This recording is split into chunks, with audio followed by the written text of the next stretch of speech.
Okay guys, so now we've moved back to the front shoulder, and what you do here is you wrap the hook right around below or above what would be above the knee, so that you can get this thing high enough to get it hanging from the tripod again. Like we did the rear quarter, you got to kind of move that rope down, because if you have that rope way out here, sometimes you can't get that leg up high enough past the head to be able to get the game bag onto the bottom of it. It's a lot easier to move that rope up a good 8 inches, and it gives you 8 more inches of height for when you're taking it apart here. So we'll suck this up. I like to take all the rib meat and neck meat with the front shoulder. A lot easier to get all that meat in one bundle instead of in multiple pieces, and I'll show you how to do that now. Some guys like to just cut right through here and just take that front shoulder off, and you can do it like that, but you're also leaving a lot of meat on these ribs right here. This whole brisket can come off, and a lot of this rib meat can come off with the shoulder when you have something to hold it like that. Also a lot of the neck meat. So we'll go ahead and start right down the middle of the brisket. Split that brisket right down to the back of the spleen here. Okay? And just come alongside here. What you got to be careful with moving up the front is to, when you cut that jugular vein, there's going to be a lot of blood in it, so I like to wait with that. So kind of get that brisket started. Come up alongside this throat. Is the jugular right here. Just go right alongside of it. It's still full of blood, and you'll see the windpipe and this chunk of meat that's outside here. There is good grind there, and we'll peel that off a little bit later. Come all the way up to the back of the neck, and you can kind of start cutting in along here, and you're going to start cutting through some arteries now. One of them is going to be right here. Let's leave that alone for a minute. Come right up underneath here. You can kind of see there's some rib meat starting right here. Just get right up underneath that and start peeling that off. Careful not to go into that, into the thoracic cavity, because it's probably going to be full of blood, especially on this guy. And start coming backwards across here, peeling that brisket off just a little bit at a time.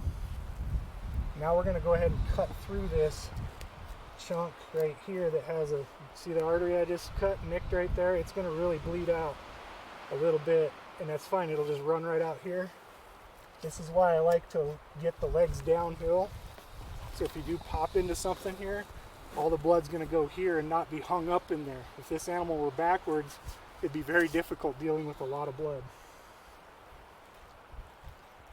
So just kind of keep removing this neck meat off, just like that. See what I mean?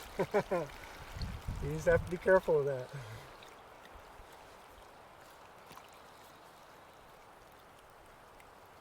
That's almost going to have to go in the bloopers. So you kind of got to find the front part of the rib cage here and start peeling that meat right off of those ribs. I'm going to keep moving up the neck here, taking that neck roast off. And you can take the neck roast off separately too. Sometimes it can be a little easier. I like to take it off in one chunk so that it can age in one chunk. You get to a spot here where you just got to cut through,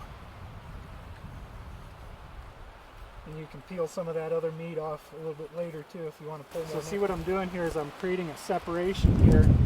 This big white tendon here is part of the back strap, part of the neck, so that can come off with the back strap. So we're going to just open this up from the top here and create that separation, but then when you get down to the neck bones, just start coming off like this, and you'll get that neck roast coming off right alongside there. This part will come off with the back strap. Keep working that off of that neck.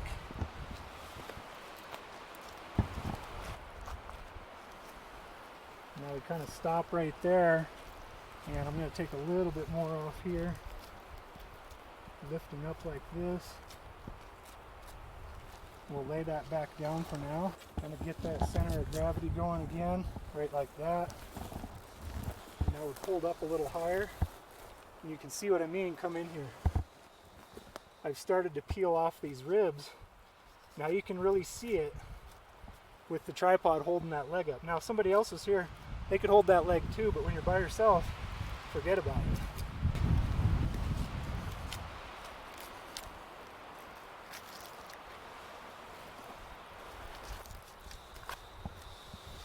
Okay.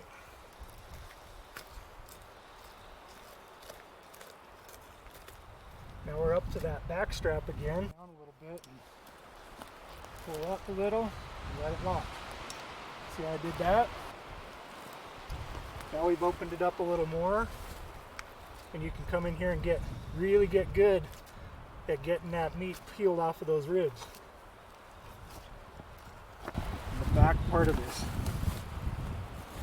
brisket just kind of gets really thin back here, so you can kind of scrape some of that off, and it kind of turns into the flank and belly muscle, which you can peel that off later too if you want it.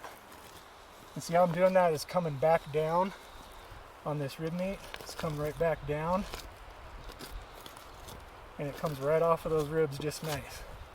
Now there's a slab of meat there that if you just cut through the armpit, then that has to get taken off separately, and you can do that.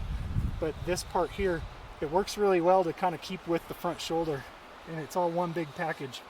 Works better for packing it out. So keep working up, following the back part of the rib cage up.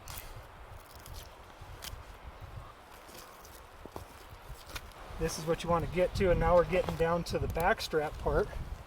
We're going to lift again, kind of grab hold of it, give it a good tug. And even a couple inches like that makes a big difference. Sometimes you can stand it up a little bit higher if you want to move that front shoulder more in one direction or another. Just move the tripod. Now you can see we open that up and get right in here and remove the last little bit of that rib meat. We'll just cut right through here. One little bit left here and we're freed up. I think that's it.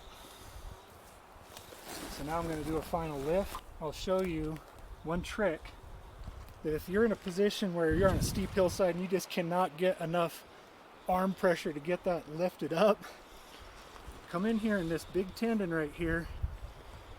There's a big tendon right here in the front of the forearm. Stick your knife through there. Make yourself a handle. Right there. Now you got a handle that you can have a lot more leverage on for lifting that up. You see how I did that? I would have never been able to do that just by gripping it here. So make that little handle there, and that's kind of a trick of the trade to get that baby pulled up the last little bit. And now we're clear down here. We can get our game bag on, but I'm going to show you how to wrap this up in another segment.